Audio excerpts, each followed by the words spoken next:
This story is absolutely legendary amongst my family, so I thought I'd share it online.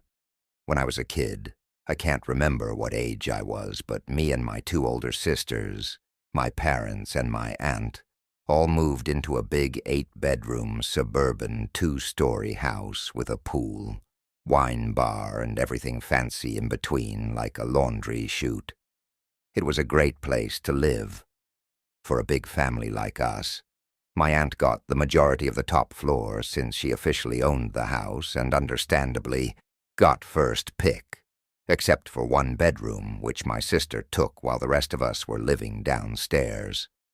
The stereotypical lifestyle plays out throughout the years with a busy family pool parties, BBQs, sitting around a winter fire barrel exchanging ghost stories that I always tune out due to initially sounded like boring BS that people spread around campfires, dogs running around causing chaos with leaving fleas and dogs to everywhere, and cats just sitting around loitering all day very adorably. Lowell's. We lived there for about 10 years, and throughout the years my sisters both grew up, got boyfriends, and are eventually moved out. Then I graduated from high school, and we decided to finally move out since it was time to move on and downsize. Soon the day of the move, my aunt had already moved out at this point, so it was just me and my parents with some helping hand friends. And while my family was loading the moving truck, a fart machine I got my dad for Father's Day a couple of months prior had just started going off on its own. We checked both controllers, and nobody had touched them. In fact, nobody knew it was there, since we're all busy with the move, and we all stood there staring at it go off a few times, completely speechless, not knowing how to react.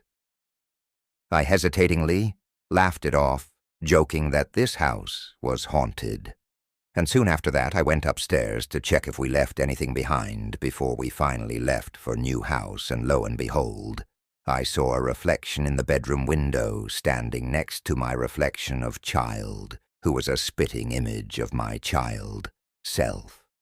But he was soaked like was just swimming in the pool, wearing a kid's black and blue swimmer's t-shirt, and I'd presumed he was wearing a blue swim shorts with a bowl haircut. And I just couldn't believe what I was seeing.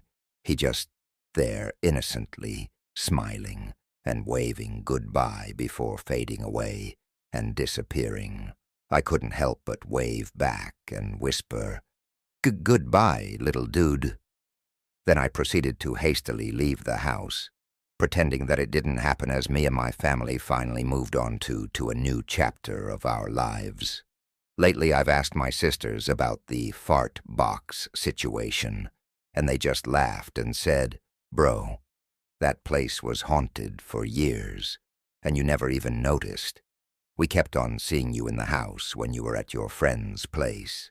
Auntie Sally, fake name, saw you standing at the end of her bed, staring at her in the middle of the night, and we all saw you on during various occasions, just standing by the poolside, staring at us throughout the years."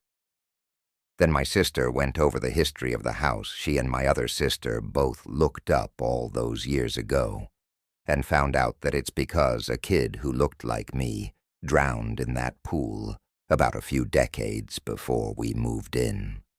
So they had realized that the house was low-key haunted, and the entire time these hauntings were happening, I was completely, obliviously unaware of the whole situation.